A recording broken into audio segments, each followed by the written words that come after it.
Welcome back to the WISBE Career Advice Podcast. I'm your host, Javier, and today I'm joined by Dr. Penny Beattie, someone who has built her entire career around one clear mission, making sure every patient receives the best possible care, both clinically and emotionally. Here are some highlights from the episode ahead.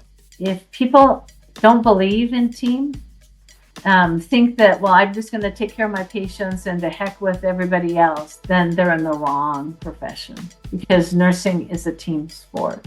And your team might be 10 people, it might be 2 people. There's lots of different sizes to what size team, and that's kind of where you find your right niche, right? I've taken a few risks in my life. Your journey might go in many different directions, but it's always a journey, and it's okay to take a different path. Penny is a nurse executive, educator, and veteran who served in the U.S. Air Force Reserves. From her earliest caregiving lessons at age 8, when her grandmother taught her how to bathe, feed, and care for patients, to the powerful mentorship she now provides to future nurses, Penny brings wisdom, humility, and heart to everything that she does. I was in the reserves for 11 years, but I had 2 tours of active duty service during Desert Shield and Desert Storm. The reason why I joined the military was I was an emergency nurse, and I said to myself, if there was ever a war, I would want to be able to serve my country and bring my skills and talents. I think sometimes you don't even realize what strengths you have within yourself until they're put to use. Working through, problem solving, because on one hand, you have your civilian mindset and the rules. Then you come into a completely different setting and you have to make different types of decisions and you have to think a little bit differently. And I think that's what the military taught me, as well as then I was able to bring all that back into what I did in my civilian sector every day as a flight nurse, as an emergency room nurse, and then as a leader. And in that second role, I moved out of state to go to school to get my RN, my associate's degree in nursing. And I didn't ask any questions. I didn't research anything. And I went to a maximum security inpatient lock psych unit. I had no idea it was a maximum security unit, that we did all the criminal evaluations for that part of our state. We interviewed downstairs by the cafeteria. And so the first time I knew was when I reported to duty on the first day, and I got off the elevator, and then there was probably 5 feet, and then there was a glass wall and a doorbell that you had to ring to get in. That's the first time I knew.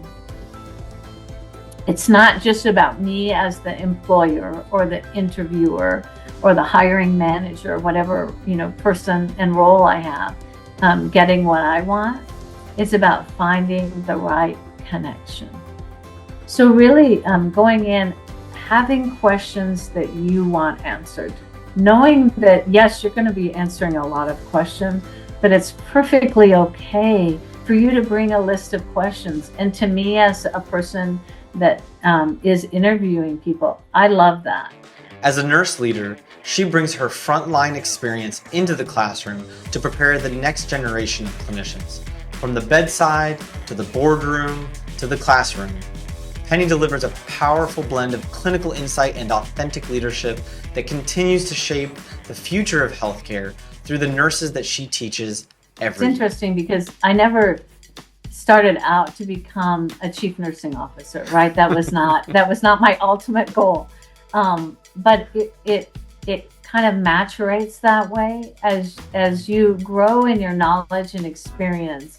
You see opportunities to make improvements. I think that's the first way, is start getting involved in something. It doesn't have to be you have to take a position, but just get involved, whether it's in a committee at the organization. It might even be in a nurses association, but start out small and then go up. I think especially as a new leader, you feel forced to make a decision in the moment. I'm the leader. I'm the chief nurse, I'm the nurse manager, I'm whatever title you are. You have to stop that. You have to figure out a way that you can maintain your personal respect, because I think sometimes we do it out of thinking, well, come on, you got, who are you? Maybe it's the environment that we're in this century, but we want to respond, right? It's immediate, and we're all about, if I don't know the answer, I pull up my phone and I find it, right? And so I think teaching yourself and others that it's okay to say, you've given me a lot to think about. Let's come back in an hour, in a day, in a week, whatever, depending on the intensity of the situation. But to get away from the feeling like I have to immediately make a decision, because that's what will get you in trouble. What got you into healthcare? Was nursing your first foray into healthcare? Absolutely. What really got me into healthcare was as a child. So I had a mom who had some significant heart issues. And so I was 4 and 5, and we ended up having to move a bed into our living room and close the curtains and be quiet as a child and have it be dark. Wow. and spend a lot of time with other people, because my mom wasn't able to really do what she needed to. And so she had her first open heart surgery at the Mayo Clinic when she was 26. Whoa. And so that also had me spending time with my grandmother, who was a widow. And she made a living by selling her fruits and her vegetables, and by renting out rooms in her house, and also by caring for people in their home. Okay. So as a 6, 7, 8-year-old, I would remember walking down the street of a town. We lived in a town of about 900 people in southern Minnesota, and walking down the street, no matter if it was winter or spring or summer, and going house to house. We'd get the patients up in the morning. First, we'd give them a bed bath. Then we'd get them up into a chair. So she taught me to transfer a patient from their bed to a chair, taught me how to feed them, taught me how to put pin curls in their hair. At 8 years old? Yeah. Wow. And so then I learned a lot from her. And we would go house to house, and then we'd leave them up in their chair, because these were elderly people that had families that worked in what we called town, which was about 10 miles away.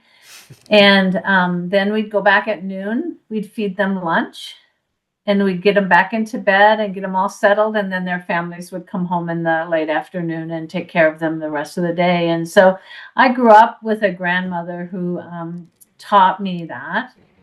She also, I would ask her questions. Well, how did you learn how to do that? And she had this set of encyclopedias. She had bought medical encyclopedias, and she taught herself things about healthcare and about your anatomy. And so I received her encyclopedias when she passed on. When she herself went into the nursing home, so they're behind me on my bookshelf, just to remind me where it all began. And so for me, it began as a child because of those two experiences. And so that's intense. I knew I always wanted to be a nurse. My mother told me I needed to be a secretary because that's what she was, but I said no way. No way. Oh my gosh. So there was never a plan B? No, there was never a plan B. I went from there to babysitting when I became, I had twin sisters when I was 9. And then when I was 11, I started babysitting for other people. And so I babysat my sisters. So then when I was 14, I became a candy striper in the hospital, our local hospital. And then at 16, I became a nurse's aide in a nursing home. So it started from there, and went to nursing school when I was 17. So you were admitted to nursing school at 17? I graduated early from high school. Was that in Minnesota? Yes, Okay. at the Mayo Clinic. It was called Rochester School of Practical Nursing. So it was a hospital-based um, nursing school at St. Mary's Hospital, which is the flagship of Mayo Clinic.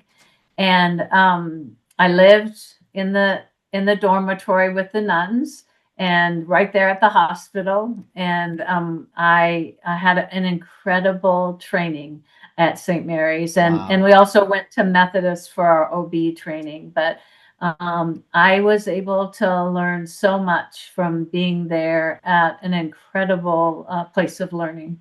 Yeah, I mean, that would seem like with starting at that age, essentially what would be out of high school now, you know, so much you would see in in the beginning, like through what would be the college years, Mhm. that I, I can't even imagine. You probably have seen it all. You know, I think going to school at Rochester School of Practical Nursing, being at the Mayo Clinic, we had patients from all over the world that were there. And I remember after I graduated, I the nuns had told me, Sister Mary Lou said, you need to spend 1 year in med surge. And I was like, I do? And she said, absolutely. So I did that in a community hospital not far from there, about 40 miles. And so then I came back to St. Mary's as an LPN, and I worked in the pediatric unit. And we had primary care nursing at the time, and I worked on the long-term ward. So the kids there had life-changing illnesses and injuries. And I remember one one child, I worked the night shift, and I just remembered one child. She was a teenager, had some significant issues with her musculoskeletal system, and had significant surgery. And she was from a foreign country in the Middle East. She was there all by herself. She didn't have any family with her. It What? was amazing. Yeah. And so I remember laying on the floor because she was in an apparatus that kept her stable, kept her spine stable. And I remember because she was so lonely. And it was really hard because at night they would turn her so she was face down. And that's the shift I worked. And I remember one night laying on the floor because she wanted to talk, right? Yeah. Now I couldn't really see her face, so I just laid down on the floor and talked to her and tried to comfort her. But it was an incredible place. Some patients had entourages that came from overseas, and some were from the local area. One little girl, I'll never forget her. She was blonde, and she had these curly blonde hair, and she had been run over by a tractor, unfortunately, on her family farm. Oh no. And she was paraplegic. She had significant spinal injury and no movement from the waist down. And she was 2. So she was in a crib, and she couldn't figure out, what was going on to her. What was going on with her body. And so she would just like whimper and cry. And I remember going in and stroking those beautiful blonde curls because they were tight little curls, and stroking them and trying to soothe her because she, her parents had went home, Right. obviously, in the night, and they lived on a farm not far from Rochester. But so we had local patients as well as international patients. But at one point, I had 5 young men, all who had 5 different types of cancer, life-changing cancer. And being their primary nurse, I remember, just trying to help them in that life change process because their whole world was changing around them very quickly. So it was an incredible experience. I got to see the first 1-pound baby that was born at the hospital and came to our NICU, which was just outside of the peds unit. And seeing that 1-pound baby was amazing. Yeah, but it was That a great experience, an incredible of experience. all of the places that you could have as the hospital that you learned at, you learned it at Mayo. where everybody was coming to around the world. That's, I mean, so many people would line up to try to get an opportunity like that today. I know that Mayo still gets a lot of applicants and people want to work there because of the notoriety and such, but that's amazing that you got that experience. So then that for me, the first thought is how could someone not hire you after having all that experience and, asking you what was interviewing after having all that experience, what was it like to interview knowing all that you knew? It was fascinating because I grew up 45 miles from Rochester. And as I said, the Mayo Clinic was a part of my growing up. I had family members that went there. And so to me, I didn't realize the notoriety. And so when I said I went to school at, the Mayo Clinic, and people would do that, they would stop and I would say, okay. And it wasn't until a little bit later on that I realized how fortunate I was. And one of the fortunate things is we had an administrator. So imagine hundreds of beds at this hospital.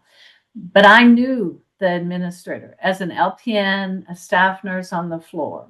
And this is truly the attributes of an authentic leader. Sister Generose would walk the halls. I would see her every shift I was there. I don't know how she got her work done because she worked long hours, because she would always round and she would check in and you would see her and she always had a smile on her face. She met your eyes and said, good morning, good afternoon, good evening. How are you doing? And it was genuine. It wasn't checking off a box. And so I think that experience taught me, as I was interviewing for other jobs, to really know that it was important to have that connection. And I didn't realize it at the time because I was so young. But I think I really learned that no matter whether you're in an interview or you're a leader, of which I had the privilege to be, or you're teaching nursing students, you have to have that personal connection. And so interviewing is intimidating, can be, depending on how much, how high the stakes are for the job that you're interviewing for. But I guess I've always interviewed only when I'm wanting something different and not just for the whim of changing. It's always been really important to me. And I think having that personal connection makes the whole interview very different. So when you talk about that, you've interviewed many people, the number I don't even want to guess how high it is, but do people still had people giving you a personal connection the way that you were trying to portray that authentic connection? Did you think that that's still something that people do, or is it really hard to find? I think it's hard to find. I think people are afraid is a very strong word, but almost afraid to connect. I think people also in healthcare today change jobs much more frequently. I changed a job because I moved to a different state.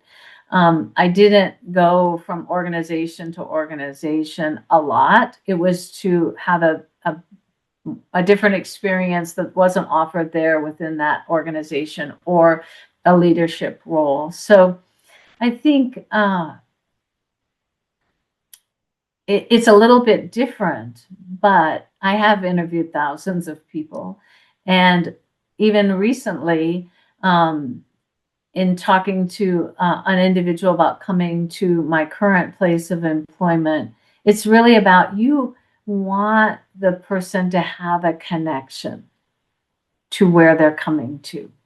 The only way they can have a connection, unless they're really attracted to brick and mortar, to a physical space, is to reach them where they're at. Some people are motivated by the intensity of the work. Some people are motivated by the actual work that they're doing. Some people are motivated by the culture. And one of the things that in the currently, we're dealing with 4 different generations.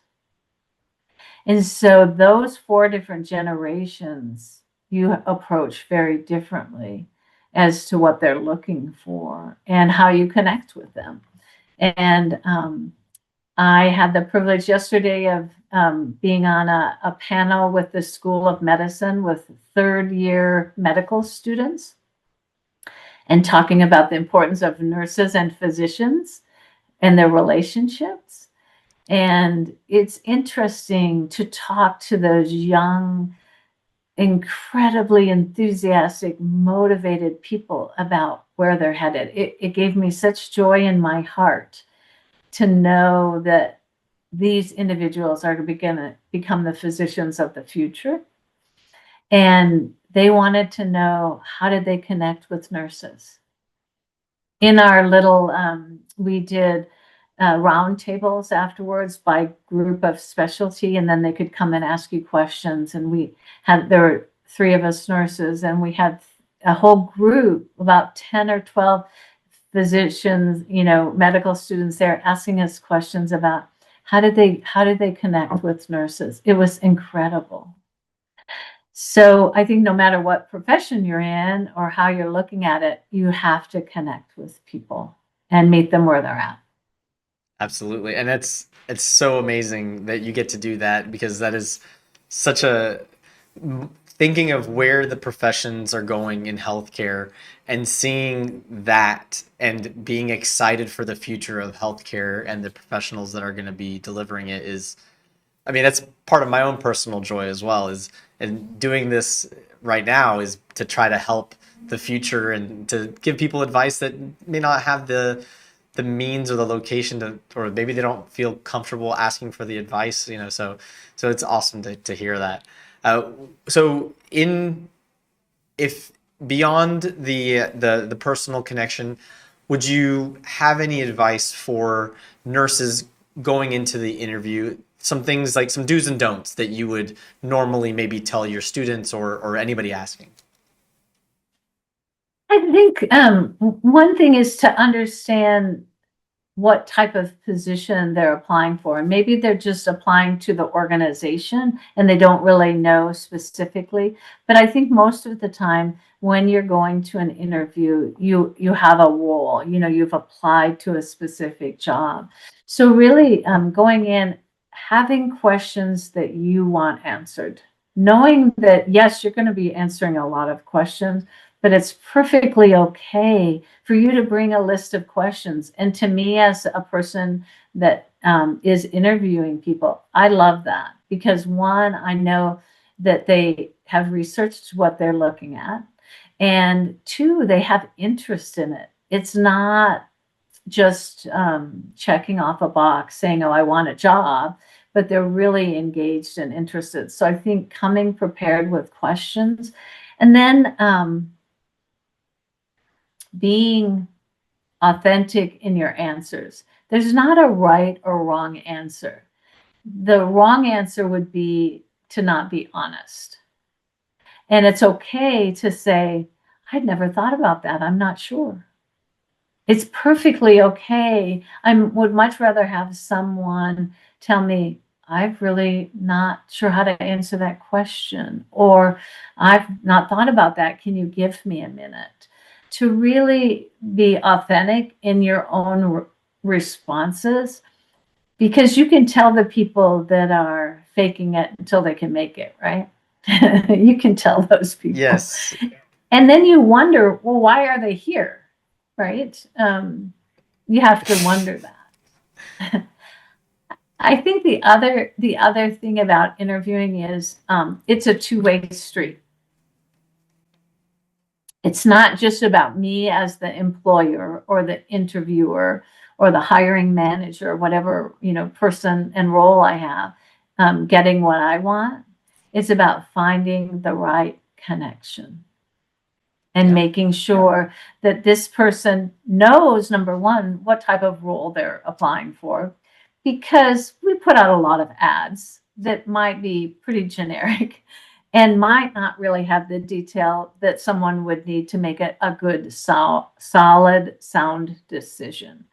And so to be able to really have it be that two-way street, and you might dig down and find out that they've never thought about, oh, this is a pediatric nurse position, but it's in this specialty area, in this subspecialty area with really intense, maybe emotional tolls that it takes on the nursing staff. I had no idea when I went to St. Mary's after I had done my mandatory 1 year that Sister Mary Lou told me to. I had no idea. I had worked there because as a student, we had rotated through there, but I had never been on the other wing as a student. And I didn't know the intensity and the magnitude and the life-changing diagnoses that had occurred.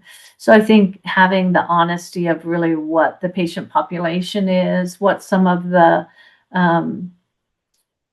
emotional impact might be. It might be that it's just really an intense, rapid changing. Your patients change every other day, and so you don't get to really make those long-term connections. Or it might be a place where patients stay for weeks, which is unusual in inpatient healthcare these days. So it's really, you have to be honest about what type of position it is. So after going into your, first position outside of the, I'm just going to call it the tree of trust, the initial hospital that you were working at, and you went into the next phase of your career and you went to a new environment. Is there something looking back? Because of course we all learn. When we first start off, we don't know what we don't know, as they say.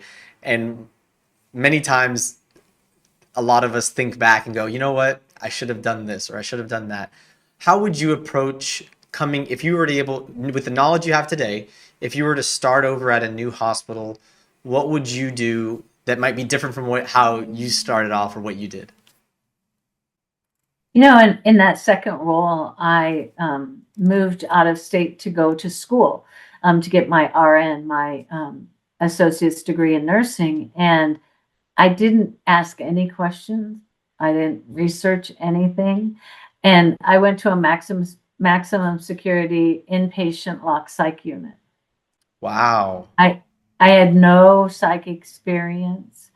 I remember the interview. It was very short, and I don't, I as I reflect back now, I think, why did they hire me?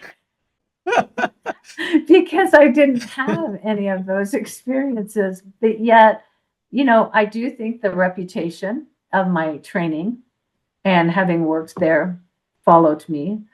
I also think that things were very different. This is 1981, so things were very different then. I think they would have asked a lot more questions. I think as the person being interviewed, I had no idea it was a maximum security unit, that we did all the criminal evaluations for that part of our state. I didn't, and I came from a very sheltered, naive background. And none of that was brought up in the interview? Holy moly. Mm-mm. They're just like, get on it, Penny. Welcome to the maximum security place. The first time I knew what it was like, because we didn't interview in the unit, in the department. That's how they got you. We interviewed downstairs by the cafeteria. And so the first time I knew was when I reported to duty on the first day, and I got off the elevator, and then there was probably 5 feet, and then there was a glass wall and a doorbell that you had to ring to get in. That's the first time I knew. Wow. So what was that? So many questions now. I couldn't even imagine starting off a nursing career and then saying, all right, my next phase of my career is at the maximum security, because that would be scary. How how long did you last there? Because I feel like that would be that's the first thing that comes to my mind. Sure. So I stayed there the entire time that I was going to school. It was about 18 months, Okay. just under 2 years. And so it Kudos to you actually, for lasting that. I don't know if I could have yeah. done that for 2 years. Well, I was going to school full time. I worked 3 to 11 shift at this place, and at the time we only worked 8-hour shifts. Okay. They weren't. You didn't I'm thinking have 12s, 12 hours. overnights. No, 3 to 11, and then I went to school all day. And so I had a great team. That's Had a awesome. great team. I had a great chief nurse. I had 2 physicians that were incredible, that helped me learn about what it was like to be a psychiatric nurse. It was like drinking from the fire hose because I didn't have any background. Because we really had very little training. I never had any formal training in LPN school either about that. So, but the other thing was, it was interesting because while it was about 30 miles from where I lived in a small community in Iowa, I had the privilege of caring for people that I knew from my home, from my community. And so that made it real, right? It wasn't something that was over here that I had no understanding for. And my mother used to tell me she did not like that I worked there, like almost every day. She would say, I hate that you go there. I hate that you work there. I cannot understand why she would say that, Penny. And I used to tell her, Mom, you don't understand. The only difference between me and my patients is that I have the key to get out. I said, they're human beings. They're human beings, and they've had a crisis in their life. And I grew up with an individual in my family who had some mental health issues. And I didn't understand it at all. Even being an LPN, I really struggled because I had no experience in it. But that time that I spent in that unit was so beneficial for me to gain understanding, to be able to support my family member, and to be able to know that there wasn't this world of psychiatric nursing that was over here out of reach, that it was truly something that was a unique specialty, and that we had the ability to make people better. And we took care of my youngest patient while I was there was 5. Oh, wow. My oldest patient was 74. So we had a huge range in the same unit. So that was before, you kind of segregated patients by age. Yeah. But we had a huge range of patients from an age, from a diagnosis standpoint. We did electroshock therapy, which I thought was only something that happened in bizarre movies. And truly, it was something that helped these people maintain normal lives. Wow. It was unbelievable. It was a privilege and an honor to work there. And then it really carried through my career, because when I became an RN, I started out in ICU and then quickly fell in love with the emergency department, and then spent the rest of my clinical time in ED and flight nursing. And so having that incredible foundation for psychiatric care was really important, really important. If I would have had a choice of trying to figure out where you started your career after Mayo Clinic, I would never have guessed that would have been where you started. So now, looking back on that, would you do it all over again the same? Oh, absolutely. Absolutely. Because one, that time that I spent there allowed me to help a family member. Gotcha. It also I grew up in a very small, limited culture, right? And and everyone was the same. I always said the difference between myself and other people in my community is that we were Irish, German, and Norwegian. That's the type of community I grew up in, and very stable farming community. I had no idea about how different walks of life and different cultures. So then going to this a place where people had been exposed to substance use disorder and alcoholism and significant psychiatric disorders, I had no idea. And so it provided such a solid foundation for the rest of my clinical career that I would never do it different ever Wow. again. And I'm Yeah. sure that other people listening, when they hear this, they're not going to have the same opportunity to do the same. Are there? Do you think that there are opportunities out there for LPNs that are going into RN to do that at psychiatric facilities? Yeah, you bet. That is so fun that I get to be able to talk about that, because when you think about it, 46 years ago is when that all started for me, right?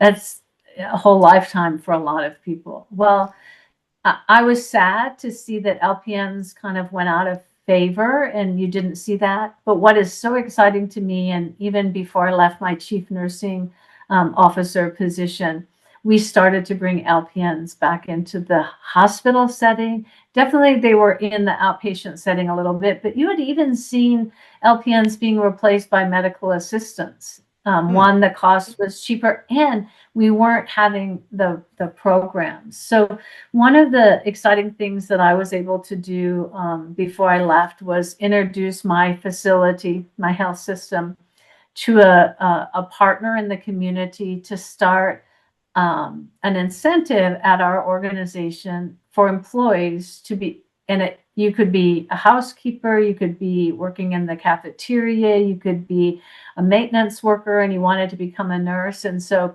it was really an employee-based program where the organization would pay for your tuition. They would keep you at your same salary. You'd work half-time as in whatever role you had, and half-time as a student, and then graduate as an LPN. Well, I'm very proud to say a short time ago, I was notified that they graduated their first class of LPNs. That's And fantastic. and now they're doing it with RNs as well. So they're doing a dual program.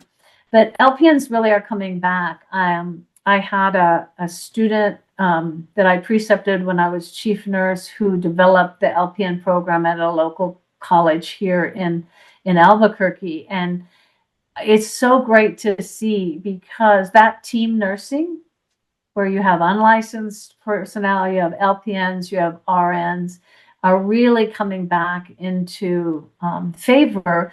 One, cost. Two, really to be able to bring that team effort. And the whole dynamics of patient care is changing with AI and with virtual nursing and with all sorts of things. And so it's really interesting to see. Well, it took almost 5 decades.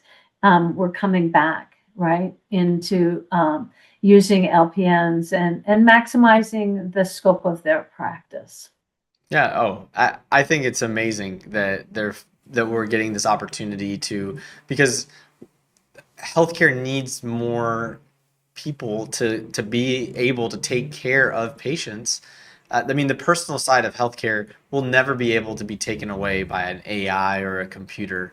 It's not going to be. At least in my personal opinion, that piece of it will not be. I mean, we can be more efficient.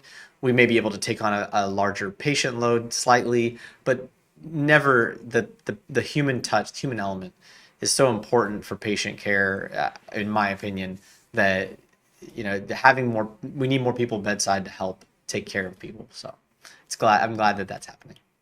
Yeah, I think the other aspect, you touched upon it, and it was people that are uncertain about if nursing is for them. Well, the LPN role is a great peek behind the curtain. I'm not investing 4 years or 2 years. I'm not investing a lot of money. I am being able to see if nursing is the right career for me. And there are people that can't afford to go to an RN community college or 4-year university. They can't do it from a time perspective. There's lots of different social, psychosocial factors that go into it. And the LPN role really allows them to then address that, but yet still become a nurse. And then there's lots of programs that, down the road, once you get into an organization with tuition reimbursement and those sorts of things, that you can further your education if you choose to. And my best friend growing up, her mom was an LPN for 45 years before she passed away. And so she was an LPN her whole career and did incredible things. Wherever you want to go in healthcare, there's a place for you, is what I think. And I hate hearing about people leaving the healthcare just industry, or take patient care in general, leaving that.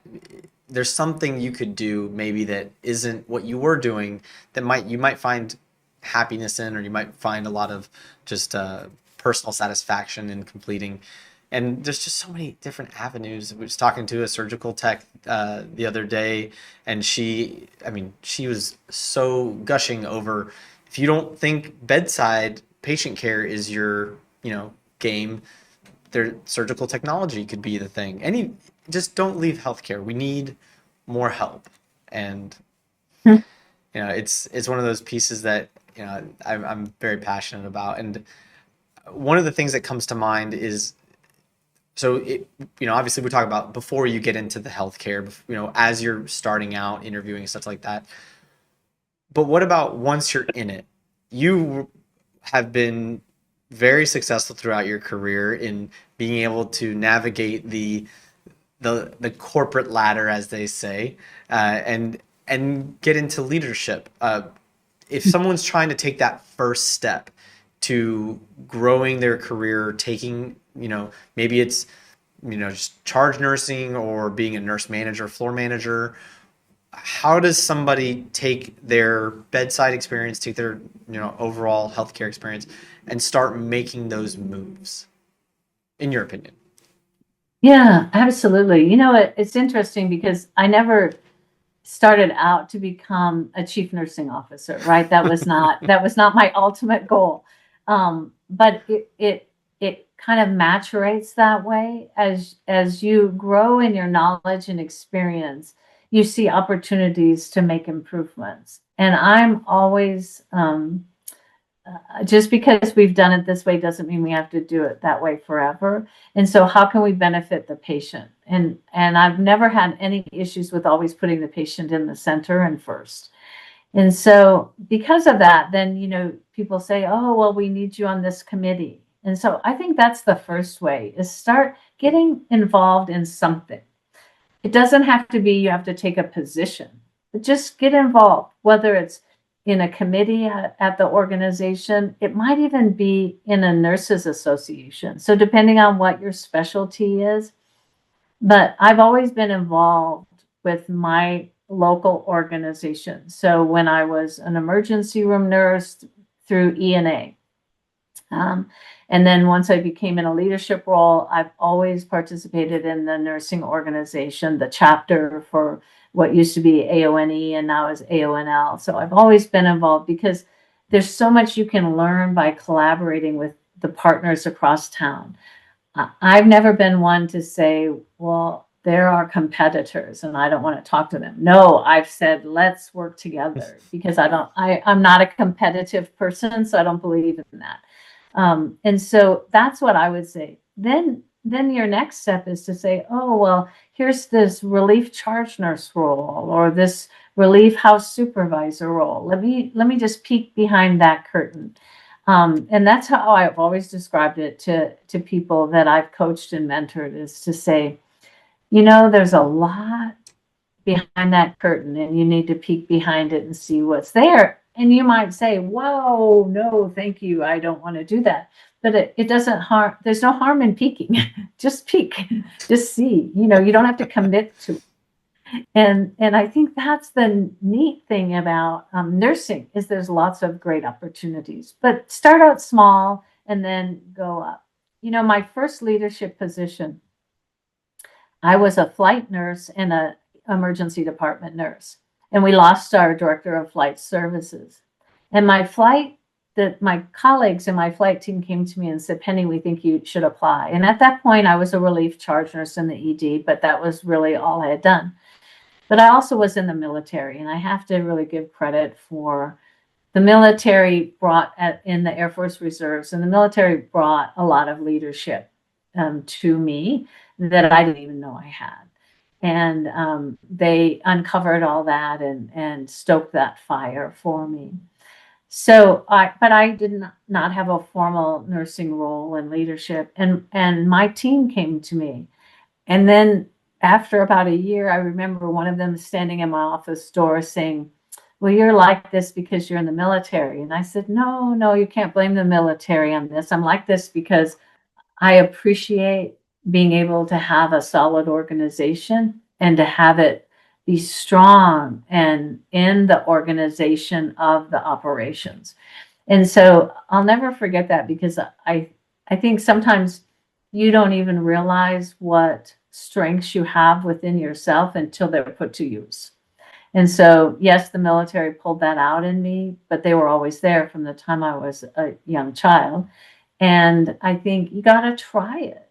And it's not for everyone. Leadership is not for everyone, but it's okay to try it and to say, wow, this is really interesting. I think now, as I'm in the opportunity of teaching students that are in a Doctor of Nursing practice program in a leadership track, I have had the privilege of working in this state over 28 years and know a lot of people. And so I connect them. I say, well, what about this? And they go, oh, I never thought about that as a practicum experience. And then you connect them, and then they come back and they go, thank you so much. That was so interesting. I would have never done that. And once again, it's peeking behind that curtain and saying, I don't know what I don't know. So let me see what's back there. And I tell them,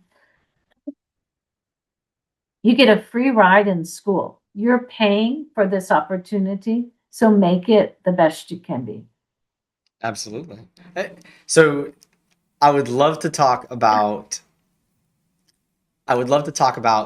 how what you think or how you think that the military training, because were you just in the reserves, or were you active duty? I was in the reserves for 11 years, but I had 2 tours of active duty service during Desert Shield and Desert Storm. Oh, wow. And when you got into the Air Force, at what point did you realize that you had these leadership qualities?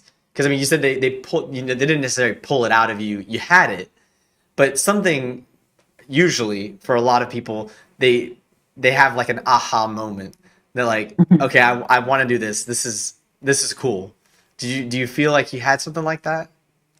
Absolutely. The reason why I joined the military was I was an emergency nurse, and I said to myself, if there was ever a war, I would want to be able to serve my country and bring my skills and talents. I had 3 uncles that were in the Air Force. I saw the service that they did. 2 were career. They did over 20 years. And one did a couple tours. And so I grew up with that in my blood, I say. But the minute you got in the Air Force, because of the structure, you have enlisted and you have officers. I was a nurse.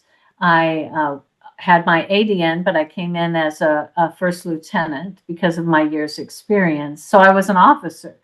Well, they don't give you any time to acclimate to being an officer. You're an officer from the moment you put on that uniform. And so immediately I had responsibilities for they gave me disaster preparedness for our unit. Wow. And so it's funny because you're almost forced into it, but your natural tendencies just come out because you're wearing the uniform and you want to produce a product that is worthy of wearing that uniform. And so I'm not sure I'm able to explain it very well, but they kind of put you in a position where you're given responsibility and they hold you accountable for it. And maybe because the expectation is there, then I'm someone that I try to live up to the expectations set before me. It And so the military was great. It was a great opportunity to learn all different types of healthcare.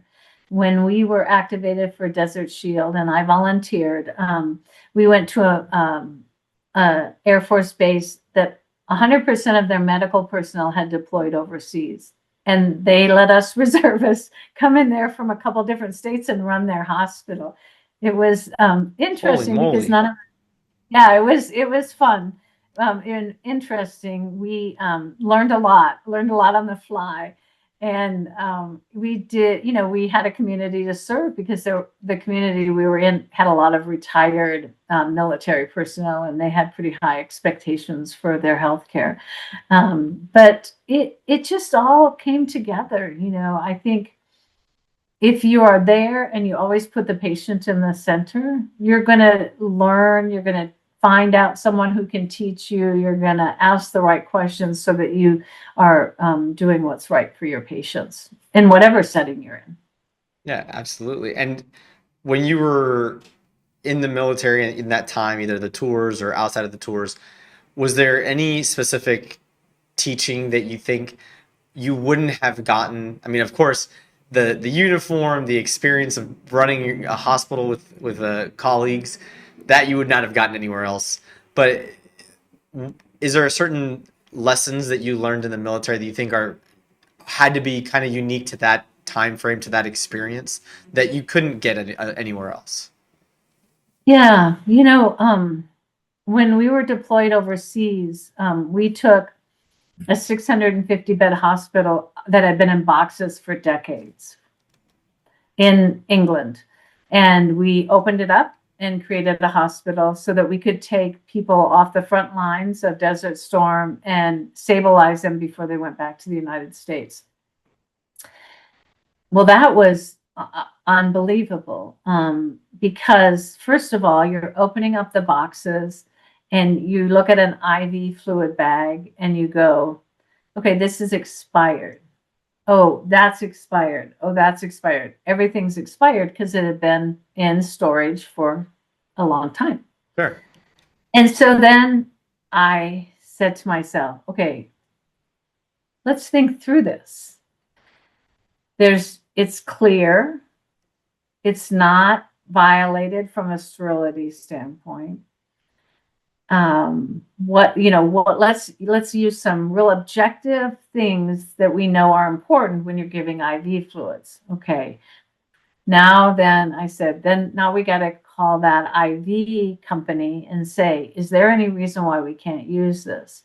Because you're taught in nursing school in the United States, if it's expired, you can't use it, right? Right. Just the way it is. Well, come to find out, no, you can use it as long as it meets this criteria. So that is a suggestive date, not a mandatory date. So I think working through, problem solving, because on one hand, you have your civilian mindset and the rules. Then you come into a completely different setting and you have to make different types of decisions. And you have to think a little bit differently. And I think that's what the military taught me, as well as then I was able to bring all that back into what I did in my civilian sector every day as a flight nurse, as an emergency room nurse, and then as a leader. And do you think that being a nurse in the military is closer resembled to the ED and flight versus anything else, or would you equate it to something completely different? There were some similarities, but in the military, you work a lot in non-acute settings or in settings that. So we had a joint venture with our local VA hospital, and so we had an active duty ward. Well, there you're taking care of injuries and people that are healthy but have some acute issue going on, right? And so it's very quick turnover and very different patient population.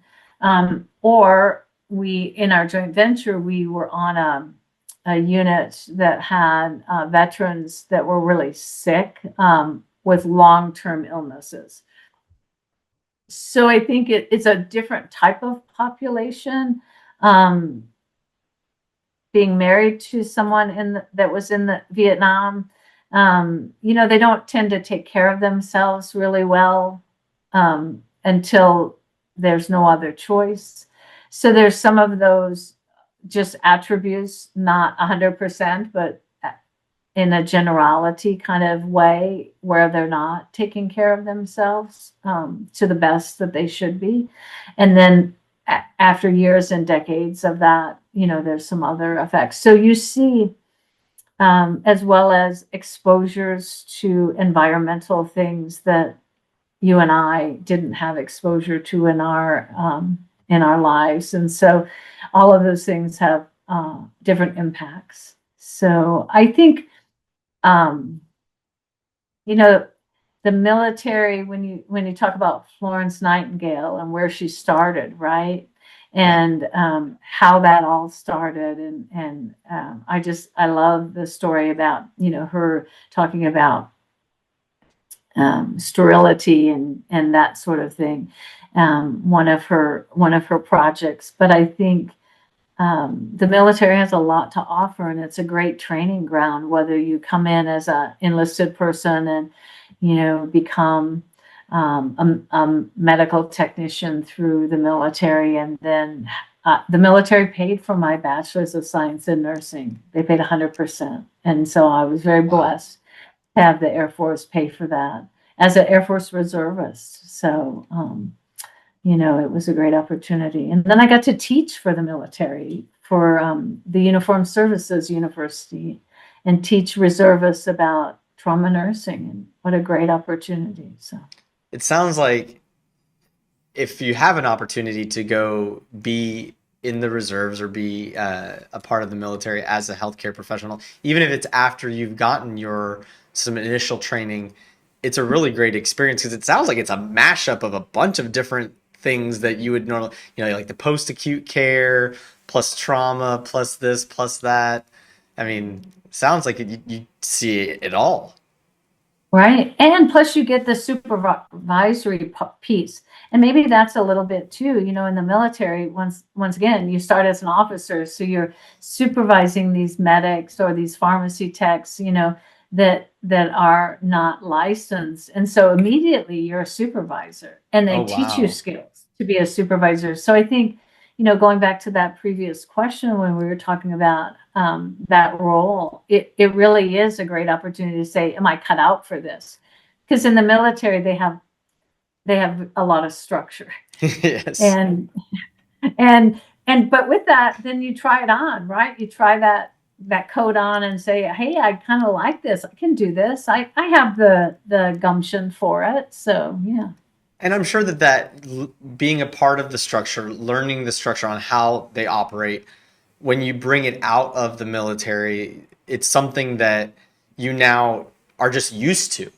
So it's not foreign. You expect it out of other organizations. You're like, oh, like you guys don't have structure. You guys don't have regularly scheduled this or that. And, it does. I mean, the military hasn't grown and been so successful without structure.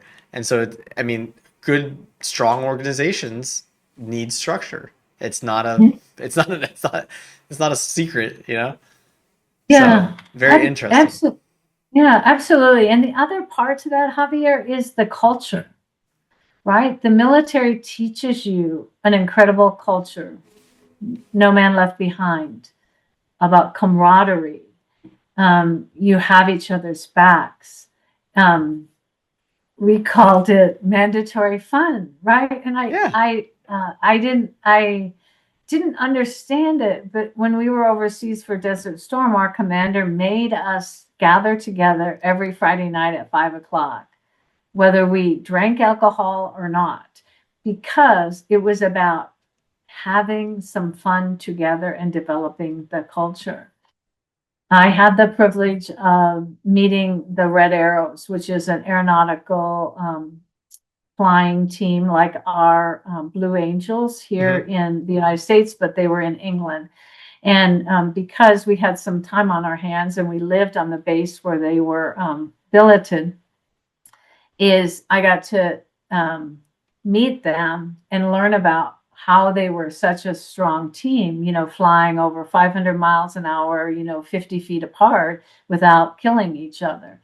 And it was about the culture that they created and about the trust that they created. And so, whether you're working in a very high intense unit, department, clinic, whatever it might be, you have to have trust. Because if you don't, it's just not much fun because the patient is put in the center and they're at jeopardy.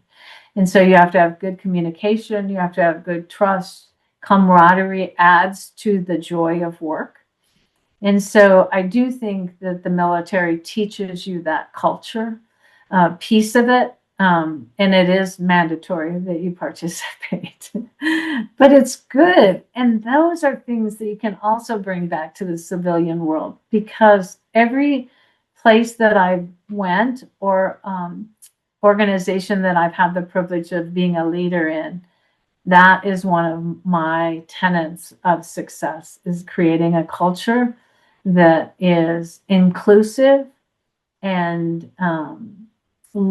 is not so rigid that it doesn't welcome newcomers to it. You have to really develop the culture that you're supportive to each other.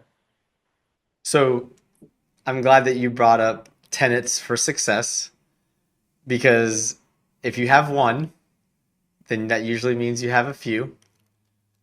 Would you mind going over what you believe are the tenets for success? Oh gosh, one is always to be curious, because if I wasn't curious and a little adventuresome, I would never be where I got to in my career. I think the second part is to be open to constructive feedback. I've had incredible leaders that have made a difference in my life, but it was because they had the courage to say, "Hey, Penny, when you do this, it kind of comes across in a negative way."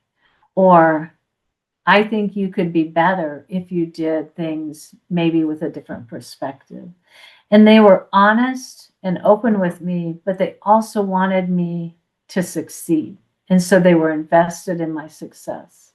So I think that's really important. Um, I think the other thing is you don't have to stay in one lane. So I could have been a pediatric nurse my entire career. I loved it. It was wonderful. I enjoyed it tremendously. But I've taken a few risks in my life in that I've stepped outside of my comfort zone, or maybe the place that I thought made my heart sing. And I found that my heart can sing in another place, right? But I think sometimes we were afraid to try something different because we're afraid of failure.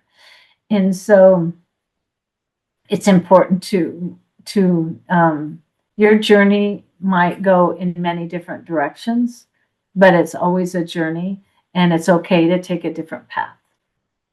Well, that's beautiful. And the thing that stuck out the most for me is the constructive criticism, because I think that as leaders, we have the hardest task in finding a way to package constructive criticism the best way possible for someone to receive it. And it is, I don't know what it is about myself that when I received criticism, I just took it as, a way to improve myself. But is there anything that you can think of when receiving criticism, besides, keep an open mind, that one should be either kind of like thinking in the back of the mind or taking into account afterwards? Because not everybody takes advice the same way. I think maybe it's the environment that we're in this century, but we want to respond, right? It's immediate, and we're all about I can, if I don't know the answer, I pull up my phone and I find it, right? And so I think teaching yourself and others that it's okay to say, you've given me a lot to think about. Let me get back to you. And really making a point of coming back to have that conversation. Because I'm a pretty emotional person, and I wear them right here on my sleeve, right? And people know when I'm sad, when I'm happy, when I'm frustrated, when I'm not having a good day. And so it's hard for me because when I was a child, I was sent to my room to have my emotions in my room, whatever they were. And so that's how I deal with it now. I go and isolate myself. And I think that it's okay to teach people that you don't have to respond in the moment, but it is important to deal with it in the time. At a time, at some time. And so you can't just stuff it in your pocket and never deal with it.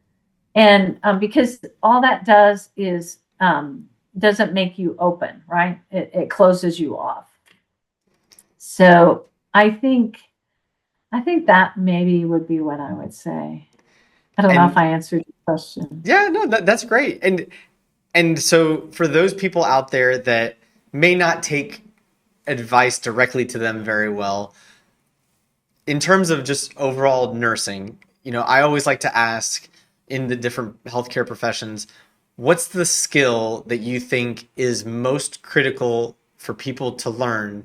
Maybe the hardest, but you need to figure it out.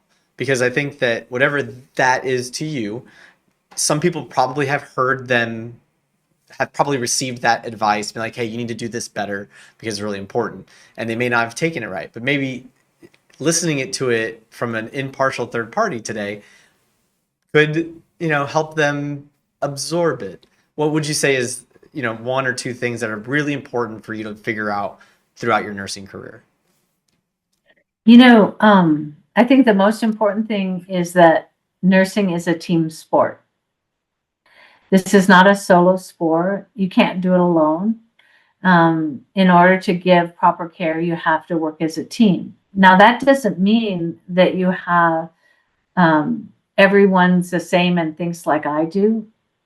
You need a team of people that bring different ideas, different backgrounds, and different experiences so that as a whole, you can provide the best care possible. And I think if people don't believe in team, think that, well, I'm just going to take care of my patients and to heck with everybody else, then they're in the wrong profession, because nursing is a team sport.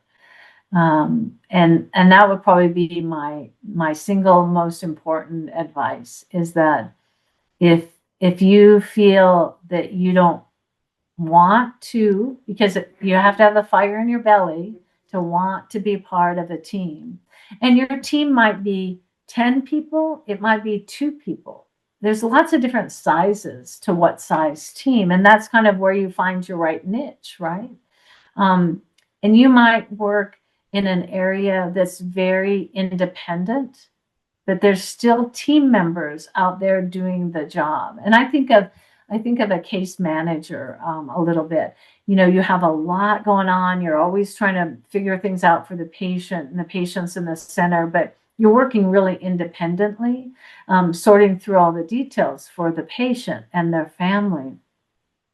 But yet, if you're not coordinating with the nurse at the bedside or the physician or that physical therapist or the dietitian, you're not going to provide the best care possible. So you might be, all your work is done independently, but you have to be part of a team. And so that would be the number one thing that I think is important in nursing. That's very good advice. So hopefully anybody that may have been told that they need to be a part of the team and they don't want to realize that even a little bit, you aren't going to be able to escape that. This healthcare in general, no matter which team it's on, whether it's a surgical team or the floor nursing team, even post-acute care, all the teams, it's you're gonna you're gonna run into it in healthcare. You got to work together. Mm-hmm. That is absolutely. So, looking back at what you've done throughout your career, is there any path that you wish that you had an opportunity to take that you didn't take and you wish you would have? Because I always feel like when you get to a certain point, doors open up. I mean, and especially for yourself, you started off in an amazing place with a lot of experience, and then I I could only assume that you had options. Anything that you wish that you would have done, taken differently that you didn't? Hmm. That's such a hard question. I I feel so blessed for the career that I've had, and I think I've leapt at every opportunity that I've had. I wonder if I've done enough, right? Really? And oh yeah, oh absolutely. There's so much to do. So when that day comes, it will be very hard for me to stop being a nurse in a formal fashion. I think I will always be a nurse, but there's just so many interesting things. So recently, one of my colleagues became a Joint Commission surveyor, and I thought, oh man, I want to go do that. I want, but there's only so many years I have left in my life. But I just think, there's just hundreds of opportunities out there that I'm still curious about How? that I've never done. So what was it? So let's go the opposite way. What's the one that you're so excited that maybe we haven't talked about? What opportunity did you get that you jumped at that you had the most fun at? Oh gosh. That I would say the director of emergency flight services. I love that job. It was never this, no day was ever the same. You were dealing with life changing decisions in a moment. You had to trust yourself. So I grew as an individual a lot in that role because, they looked to me to make these decisions. And sometimes I did this going, I'm making this decision. And so they probably thought that too. But I think that was the best job from a personal satisfaction standpoint because I also told them when I took the job I still was going to be a flight nurse one day a week, and I did. So I flew every week with my team as a primary flight nurse. So I just loved the job so much. But you can't just jump into, no pun intended, Yeah. flight nursing, right? Like that's a lot of. I mean, I don't want to diminish the critical nature of it, but it's EMT paramedics with flight nursing, all trauma, all combined, right? Yeah. Could you talk Yeah. about that a little bit? Sure. So in the program, in the program that I represented, we had a third pediatric, a third OB, which is unusual, and a third trauma, but it had to do with the organization we were at. And so that was a little unique because we had such a huge OB population. And in living in a rural state, you would sometimes even get out of radio contact. And so then it was up to you to make decisions, you as the flight nurse and the paramedic, to make decisions about what you were going to do for that patient's best interest. And yes, we had protocols and all those things, but not everything fits nicely and neatly within a protocol. And so it was, you really had to rely on in the moment acute decision making. The other thing about that job was it was, it changed every moment of every day. So not one day was ever the same. And sometimes you go home and you go, I cannot make this up, what I just experienced this day, or what kind of trouble this patient got themselves into. I cannot make this up. And so what it did, it was really open your eyes to maybe a different life that other people had. You know, once again, I lived in a pretty protected life. And so it opens you up to saying, wow, you know, there's other lifestyles and conditions out there that people have to live in. I think the other rewarding part of it is, you know, you really got to make a difference in an outcome for a patient, because we were taking them from either a scene response or a rural setting to a place where they could get the care that they needed. And so that was very rewarding. How did you, was this after the military experience that you became a flight nurse? Together. If you were to advise one of the students that you teach on what skills to start to develop to be able to do that, because that sounds like a really cool job. Yeah. What skills do you have to develop prior to going into that? At least to be eligible, or to someone to say, okay, you could potentially do this? I think having that diverse background, so an emergency department where you see a lot of different patients. So being in a cardiac critical care unit gives you one piece of it. So, but flight nursing can be a really big variety. Now, there are flight nurses that are very isolated. They just do pediatrics, or they just do maternal child health. So they do sick newborns and sick moms. So then it's a little bit narrower, but most flight programs are very broad. And I would say it's anywhere you can get critical thinking and decision-making skills. So ER, an ICU, and places where you get a diverse patient population. And then it's really just being willing to learn and not being afraid, not being afraid to fly, that's one thing, and not having flight sick or, you know, air sickness, that's a second thing. And then I think the other thing is just being comfortable with uncertainty. That's hard. So, yeah. And so do you think that all of the you know, flight, military, previous experience, then you became, you were a leader at the same time, it seems. You know, you did everything at the same time. You built the plane and you flew it at the same time. When you got into more of the full-time leader role inside of a hospital, you know, I'm sure that you drew upon all those experiences, but not everybody has had those experiences. So if you were new leaders coming to hospitals, or, you know, promoted, if you ran into somebody that was just recently promoted, what advice would you have for the new leaders that they may nowadays not get exposure to prior to being a leader, that they need to know? A couple of things. One, you have to create a coalition of comrades. So people that you can go to and say, okay, what do you think about this? Have you ever heard of this? So that's one. You have to have your pack of people around you that you can go to.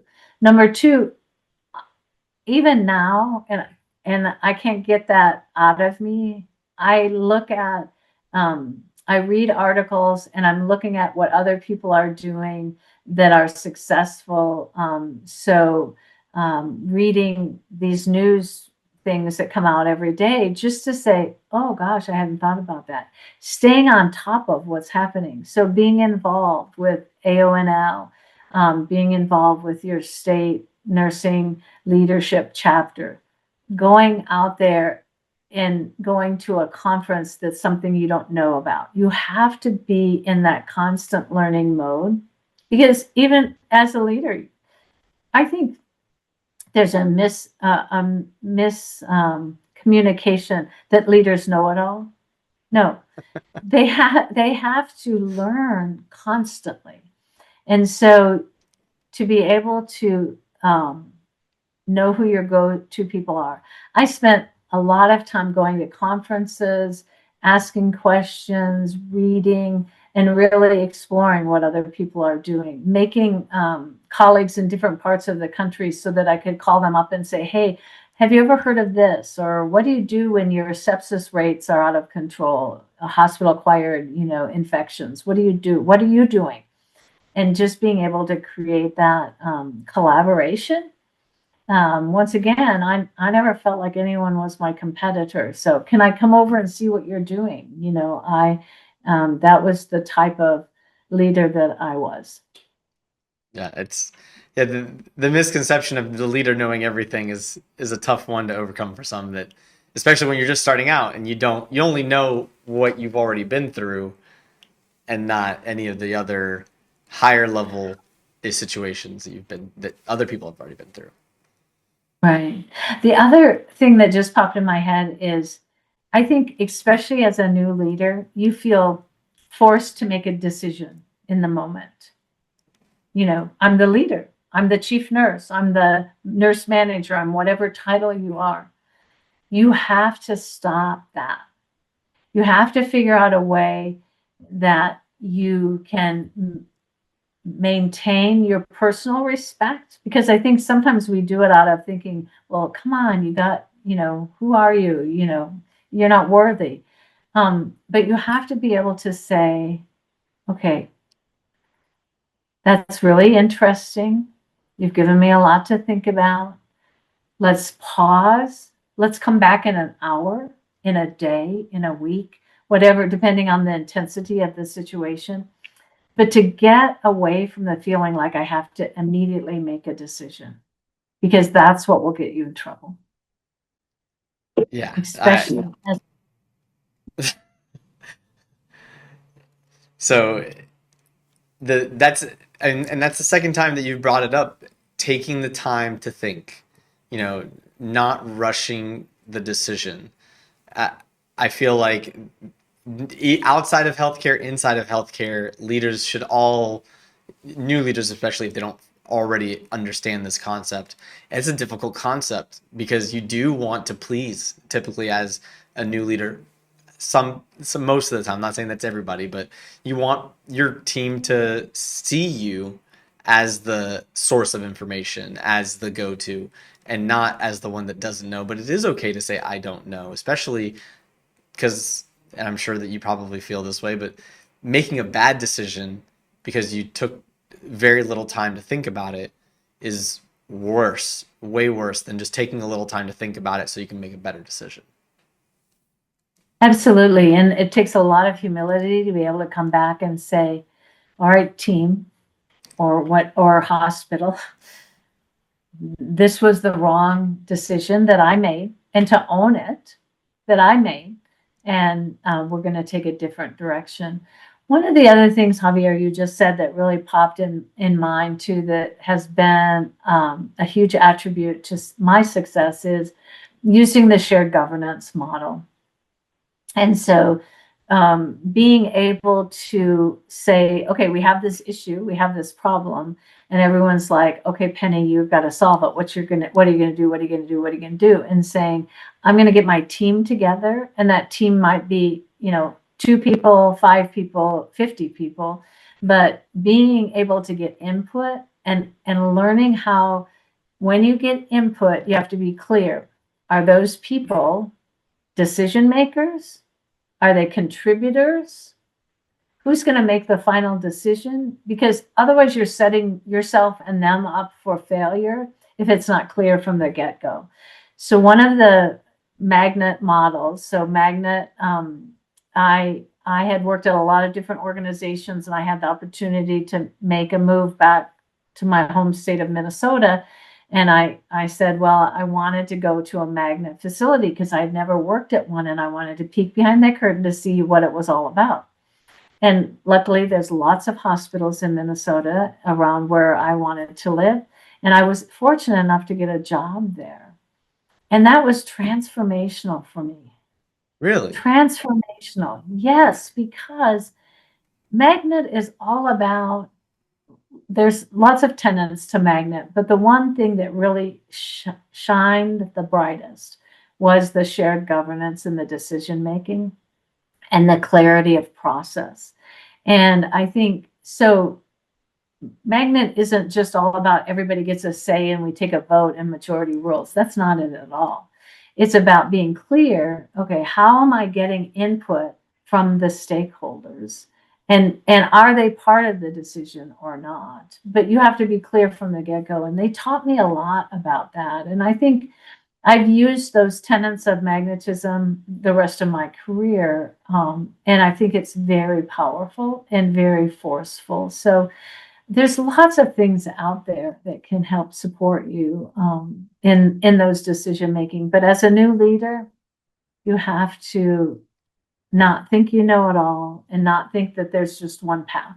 There's lots of different ways to come to a decision that's right. Absolutely. And I think that decision making now, when you have, you had alluded to the fact that there's this big range of patient population inside of a hospital. There's also a huge range of employee population, in the hospital setting, because healthcare is something where you can make a long career out of it if you choose to.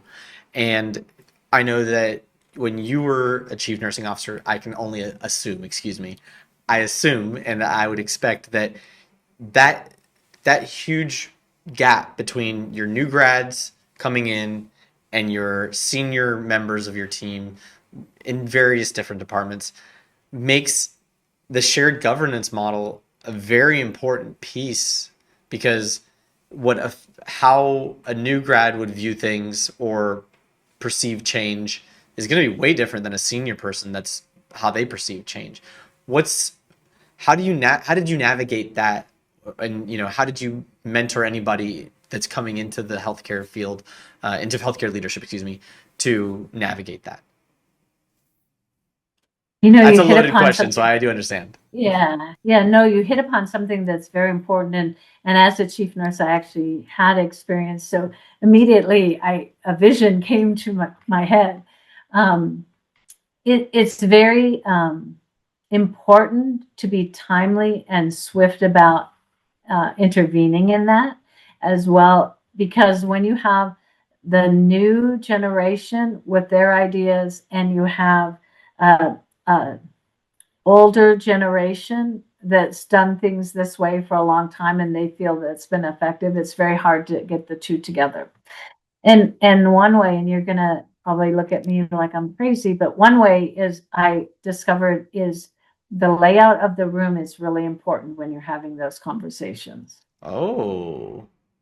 So I tried it, and unsuccessfully, I'll be very honest, I was having that type of conversation in auditorium kind of room where there were some tables up front, but then people were in an auditorium style setting. And there was a lot of kibitzing in the back.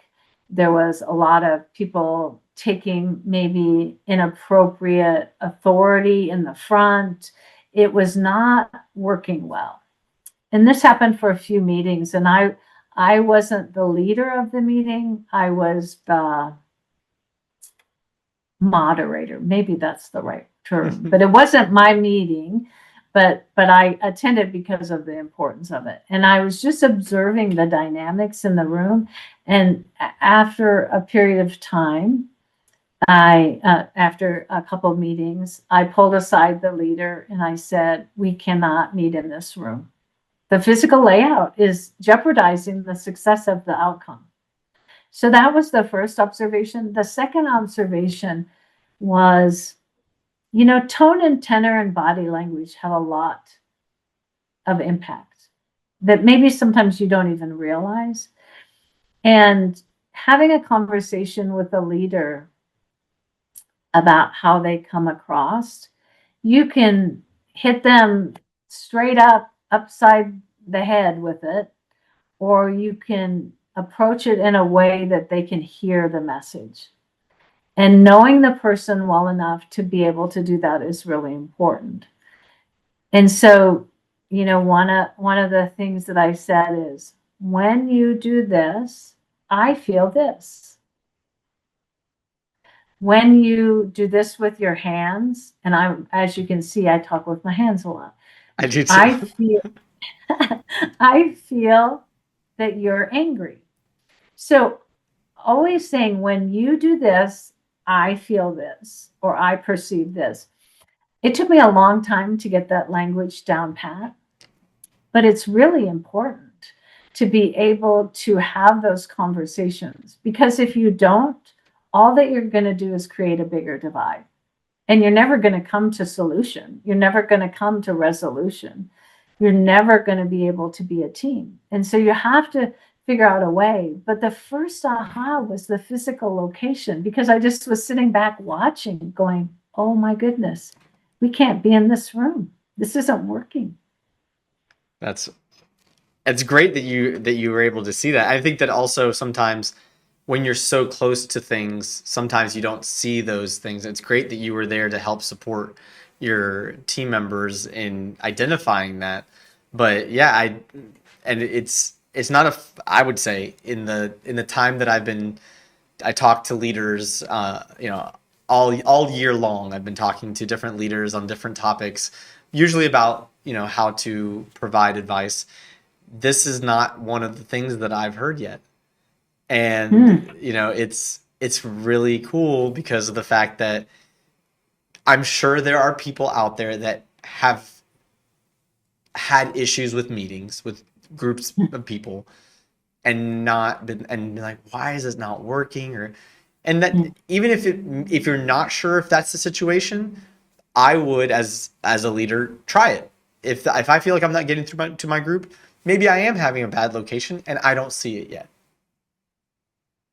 One of the other things in that particular situation is sitting down with the person that was leading the meeting and saying, what was your perception about how things were going? And getting them to really talk through how they felt.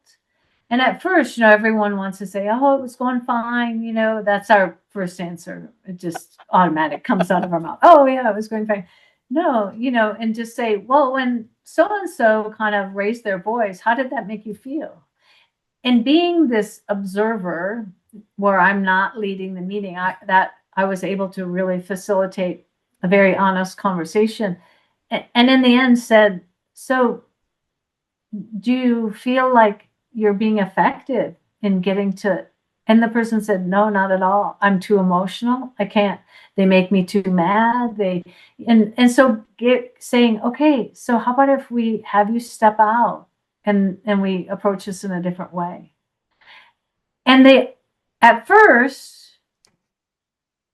were like, but, and I said, no, it's okay to realize and to recognize and to verbalize, I'm not in the right spot. I shouldn't be here because I've got too much baggage, or I'm too close to it, or whatever. And I said, and that is the sign of a mature leader, when you're able to say, tap me out, coach, not doing it. And so I think that's a really hard thing for a new leader to do. It's probably easier for a leader who's been a leader a little time, and it's really hard for a leader that's been a leader a long time to do. But sometimes we have to do that. That actually made me think of potentially something a new leader could do if they made it a habit of having a third party in the room, or somebody that they trust, to just be an observer. And then after the meeting, go to that person and be like, okay, shoot me straight. how do you think it went? So, because you went the opposite, you approached the person that was holding the meeting and gave them, asked them, how do you feel like the meeting went? But if you're a new leader and you want to start off in the best way possible, maybe you plant an observer in the room and get them to give you the advice afterwards. What do you think about that? Oh, absolutely. In fact, that's something that I've done with some of my new leaders that I've coached and mentored. And we developed a formal mentoring process that we embedded that in there. So you're spot on. Absolutely spot on. Hopefully someone remembers this Yeah. and Yeah. implements it in their piece. Well, I don't want to take up the entire day talking about, because I feel like you and I could go on for hours on end about different topics. So let's just, for now, for this episode, we'll cap it here. But as a final words of wisdom, Penny, what would your final words of wisdom be to healthcare professionals in coming into the field or in the middle of their career? My final words are go for it. It is the most rewarding career that I can ever imagine. And I have a lot of people in my lives that have different careers, but regardless of what job I had, what role I had, what organization I worked in, I've never been disappointed. I've always learned something, and there are so many opportunities. As I said, I can't believe I'm, getting to the end of my career, and there's so many things else I want to do. But it's a incredible career, and I can't imagine being anything than the nurse that I am. Well, I hope that people watch this and get inspired. I hope they go, even try to go sign up and enlist in the military, or they try different things that you've talked about, because I there are a lot of great things that we've talked about that I haven't talked about with other people. So very excited for people to potentially apply those in their day to day and hopefully find success with their careers. And thank you so much, Penny, for talking with me. I know that it's been a pleasure on my side. This has been a great conversation. And hopefully, we'll get some time in the future to talk more about some other topics. That would be great. Javier, thank you for the opportunity to be able to talk to you today about all the great things that nursing and healthcare has to offer. So thank you. Absolutely.